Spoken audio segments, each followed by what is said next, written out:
Hi,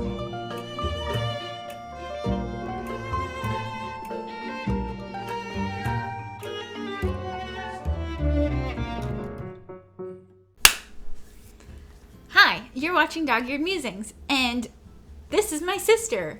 You will recognize her voice, but not her face, from a video we shot almost a year ago, probably a little bit more. Yeah.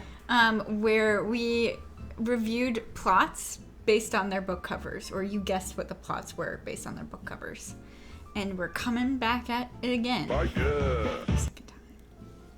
All right, so our first book is Into Thin Air by Jon Krakauer. Okay. This looks like your standard grocery store pickup. Okay. Right? Like, I think that's probably because of the size of it. That could fit nicely in. Yeah, mass market. Yeah, like the grocery store roundabout thing. And there's also something about the all caps, tracked out, thin sans serif text that's all centered on the cover. It's like, who's the one guy who always writes like murder mysteries that are in grocery stores? Is that like John Grisham or James Patterson? Yes, this is a James Patterson design style in my mind. So what do you think it's about? Well, I think it's personally, I think it's a personal account of the Mount Everest disaster. I would infer from the cover. They're really nailing it, like with the ominous mountain clouds. It's very dark, and you can like barely see the peak. And then I like how they're doing something with ascent, with making the type small here, and then a little bit bigger, and then a little bit bigger. You get like a sense of like climbing. Like perspective. Yeah, perspective. They really gave it away with this one, but you know, that's straightforward design, and the people who are looking for a book about climbing can find that right away. Yeah, I guess especially if you're like looking for it in a grocery store. Yeah. This next one is Wuthering Heights by Emily Brontë. Have you read Wuthering Heights? No. Okay, cool. But I know it's like a classic. All right, so we've got this for the front cover and this for the back cover. This is why I'm such a good candidate for this, because I never read. And then the inside flaps, you got some watercolored pages, and then the edges are deckled. Yeah, okay. So this one is for the girls right off the bat. It is for the girls. It is giving like, got a secret, can you keep it? Promise this one you'll save. Also, I think Marc Jacobs did some type of advertising like this. If not Marc Jacobs, some other big fashion designer had ads where it was like fashion drawings in this sketchy style, and it was girls with like big eyes and huge heads and then tiny bodies. So it reminds me of that. I think that the typeface is really fun. It's very decorative. I would assume it's hand-drawn and custom for this book in illustration, so this is not just like a typeface that they found online. And then also, you have like the Deckled. So it's definitely like a very stylized book, and I assume this cost a lot to print because it seems pretty custom.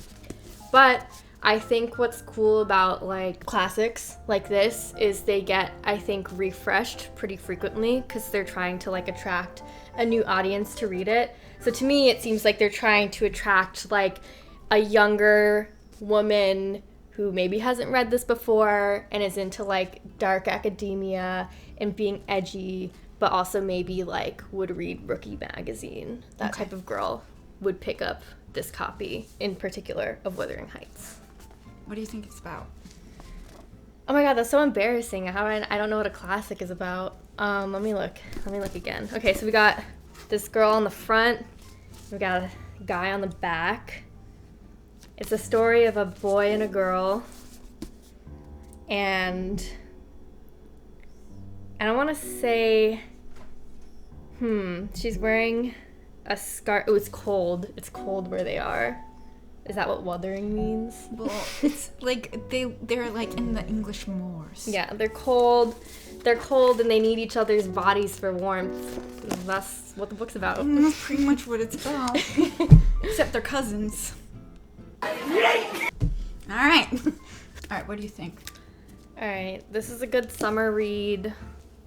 We got good summer colors going on. I think this is for your millennial woman that is looking for a book and she reads a lot. So, possibly this girl. I would say it looks pretty, like, this is, like, standard. Like, if there was, like, a Canva for book covers, this would be, like, one of the standard template options. Like, pretty pastel color palette, big text. It seems a little, like, hand-done because you got, like, the bleedy edges on the wording. And then there's, like, one very, very simple illustration put in between the title and the author's name. And I think that this kind of book is like slice of life, deep, deep, deep character analysis and development. You're probably mostly in the character's head, listening to their thoughts for most of the book and watching a relationship develop. Yeah, I think you're spot on with this. This is from what I remember in reading the jacket, it's a character analysis of a daughter and a mother, cross-cultural, cross-generational narrative. And the people on the back are also authors that I know have done some really awesome books, and they all say really great things about this, which is why I was excited to pick it up. Now, this is a book that was a summer darling a couple of summers ago. Happy Place. And this is the English cover. The British cover is a little different. Oh, that is interesting how they make different covers for different places. Well, Hot Pink, they're really trying to sell it off the shelves like hotcakes. That will probably stand out, and I would probably grab a Hot Pink book. I like bright colors, though. This is also a good summer read. You can tell because people are enjoying summer activities. And it is tricking you because it's called Happy Place and there's happy colors and there's people doing happy things, but why would you read a book if it was just about people being happy? Something dark and twisted is going to happen, but it's going to be like really juicy and fun to read about. That's what I think. Okay. No offense, Emily Henry, but I would have liked that better. Happy Place isn't actually about a place that's happy. I mean, it's kind of a bittersweet place. So our two main characters, Harriet and Wynne, they're like the kind of couple goals of their friend group. And they're going to what is Harriet's happy place, a beach vacation home in, I think it's New England, somewhere kind of Cape Cod-esque, for a final summer before the cabin gets sold. And Harriet and Wynne have a secret. They aren't the one true pair that everyone thinks they are. They're in the middle of a divorce. What will happen? They won't be happy. You gotta read. I will say it is interesting to depict the characters in such detail, even though it's not that much detail, but it's enough detail that it would probably influence how you picture them as you're reading the book. I feel like you only ever see that when there's been a movie made of the book and they have the movie-specific cover. So yeah, this is interesting. Definitely think Emily Henry has like a book deal, like a movie deal for at least one of her books at this point. It also just looks like any like women's healthcare brand, don't you think? Oh yeah, like a yogurt or like antidepressant. Yeah, or like a candle. I think that's probably the vibe that's how they're selling it too. Like if I get this book, I will feel better. You'll never have a yeast infection again. I'm on a stat. Alright. Well, strong nature themes. Because you got a shark, and that's an animal. And then the shark's made out of flowers. So that's nature. It's interesting mix of land and sea that is on this book. Shark heart. The text, I feel like, is so similar on every single one of these covers. Like, it's all very long sans serif, with the exception of Wuthering Heights. Which I don't think was actually published this year. Or, like, this edition. Yeah.